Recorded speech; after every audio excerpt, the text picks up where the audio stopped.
बनवारी सुहाना गांव में अपने परिवार के साथ रहा करता था। परिवार में कुल 6 सदस्य थे। बनवारी, उसकी पत्नी, 2 बेटियां और उसके बूढ़े माँ बाप। बेटी भी अब जवान हो रही थी, जिनकी शादी के लिए बनवारी लड़की की तलाश कर रहा था। एक दिन पास ही के गांव से बनवारी की बड़ी बेटी का रिश्ता आया और लड़के वालों को उसकी बड़ी बेटी पसंद आ गई। और सभी बातें होने के बाद अब बातें दहेज पर आ गई।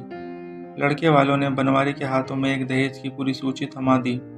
जो सूची इस प्रकार थी: 1 चारपाई पलंग, 1 टेलीविज़न, 1 संदूक, 4 कुर्सियाँ, 10 तोला सोना और कुछ नकदी भी मांगी। बनवारी लाल बेहद ही गरीब था। वह अकेला ही अपने परिवार को चलाने वाला था और यह सब दहेज उसकी औकात से ऊपर था। उसके खुद के घर में ये सब चीज़ें नहीं थी, फिर भी बनवारी ने बेटी के हाथ पीले करने के लिए इस रिश्ते को हाँ कर दी। हाँ तो कर दी थी, मगर बनवारी के पास इतना रुपया नहीं था कि वो ये सब चीज़ें बेटी को दहेज में दे सके। अब बनवारी सोच में पड़ गया कि मैंने दहेज के लिए हाँ तो कर दी है, मगर मैं पैसे लाऊंगा कहाँ से। इसी कश्मकश में पूरी रात यूं ही सोचते सोचते निकल गई और दिन निकल आया।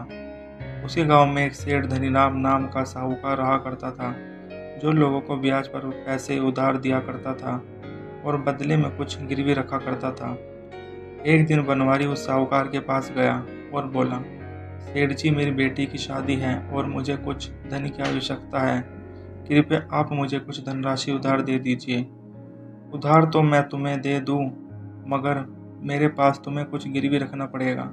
सेठ धनीराम ने बनवारी से कहा, लेकिन मेरे पास तो ऐसी बहुमूल्य वस्तु कुछ भी नहीं सेठ जी, जो मैं आपके पास गिरवी रख दूं।